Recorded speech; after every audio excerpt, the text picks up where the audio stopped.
So, you want to mirror clothes, props or anything like that on your characters? You might have realized it's not as easy as it sounds, at least if you don't look at the right places to do it.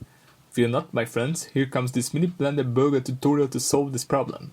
First of all, create clothes that you want to mirror. I'm gonna create some gloves. Select her hand, duplicate, P, get out of edit mode, let's make it extra thick. Yay, gloves! Let's not have gloves that are made of human skin, turn it into a fabric glove.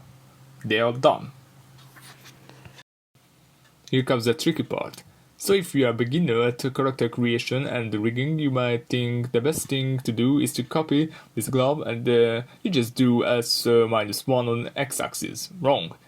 It's gonna be horrible. Maybe not if you are into floating spheres that always follow your characters like a shadow following you. It's because the weight paint is connected to the side, not this side.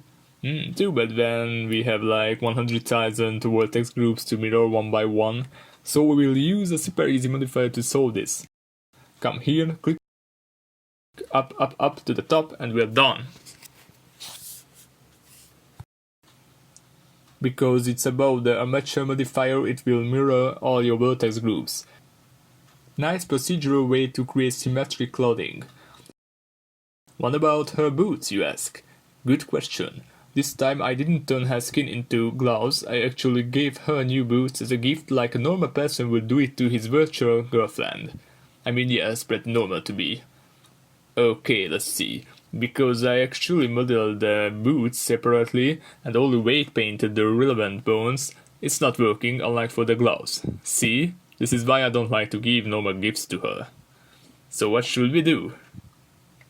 Maybe beginners have a point with duplicating the objects. Luckily, because I only weight painted the relevant bones, it doesn't have hundreds of vertex groups. In this case, we have a super simple trick. Just rename the vertex groups into the opposite side, so left side to the right and vice versa, and we're done.